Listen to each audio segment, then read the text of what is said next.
Good afternoon, everybody.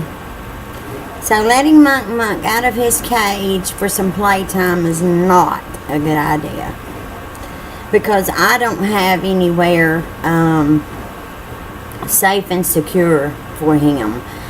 I went into my smallest bathroom and I made a video, but I really didn't get Monk in it because he was running around the whole time, except when when he first stepped into my hand. When I put my hand in there to get him out, I got a shot of that. When I stuck my hand in his cage, it took him a few minutes, but he finally stepped into my hand. So I brought him out of the cage, and when I did, he jumped onto me, which I expected, and he scurried down my dress and got in the floor. Well, when he got in the floor, I didn't even see it. I went to sit down on the floor and watch him play.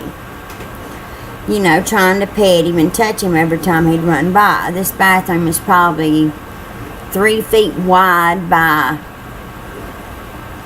7 feet deep. It's just a toilet and a stand-up shower. It's our little bathroom closet off of the main bedroom. Our garden tub is in the middle, is in a corner of the bedroom. I know it's crazy. But anyway, there was a flap underneath the shower door to keep the water from coming out. Well, I knew there was a strip about this long. Sorry, I'm smoking. I was a nervous wreck.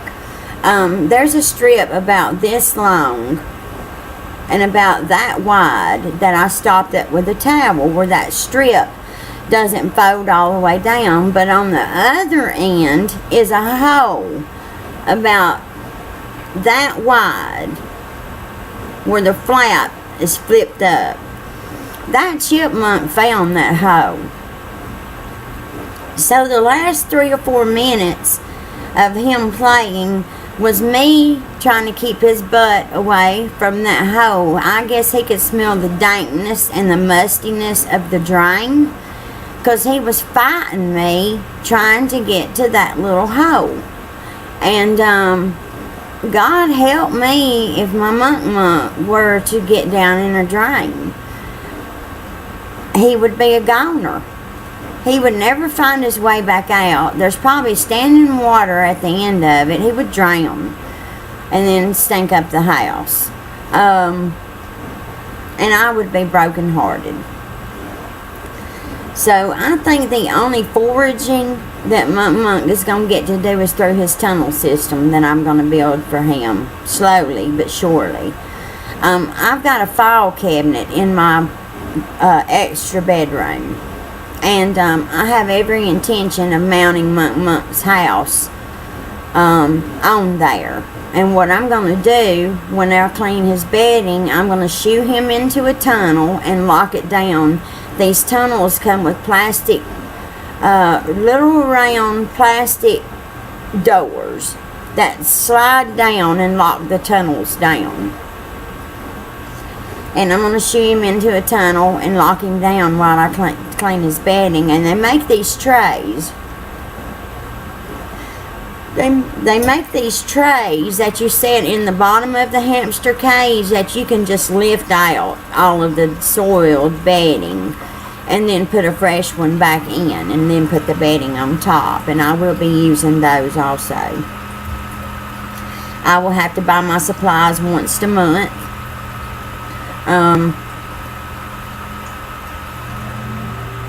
When I get my check once a month, I'll have to buy his supplies for the month. And so that was how Monk's foraging deal went. It didn't go very well. So the way that I caught him up, I caught him in one hand and clamped the other one over it, like this right here. And he made his way out of my hands when I got my hands up to the opening of the cage. And I just had to grab him and kind of push him back up to the opening, and as soon as I got his butt in that cage, my other hand slammed the flap closed. It was very hard getting him back up into the cage. See, that's the problem that I have. I'm going online when I finish this video and see if they make a such thing as a hamster holster. If I could put a harness, if I could put a harness, not a holster, that's for a gun. If I could put a harness on his little butt, I wouldn't have no worries. I could just pick him up and swing him back into his cage. And I believe they make those for hamsters, and he's about that size. The thing is how am I going to get it on him? He knows what that flap to the cage door is. He knows when it's open, there's a hole there that he can get out. He's known that from day one. The day I put him in there, he knew. I got in here some way. There's some way I can get out. He's not stupid. He has searched and hunted and chewed and searched and hunted and chewed, trying to find that way out. It's in his nature. He's not supposed to be captive. But I can't turn him loose anywhere around here. My cats will get him, and I'm not taking him out into the middle of nowhere after hand feeding him. He's still on formula because he won't drink from the water bottle. He hasn't even learned how to do that. I'm not turning him loose somewhere. You know, I'm going to give him the best life possible in captivity. That's all I can do. Out in the wild, they live up to 3 years. In captivity, they live up to 9 years. It'll be hard on him, you know, but I will be taking him outside in his cage. I did that yesterday, and next time I take him outside, I'm going to film him because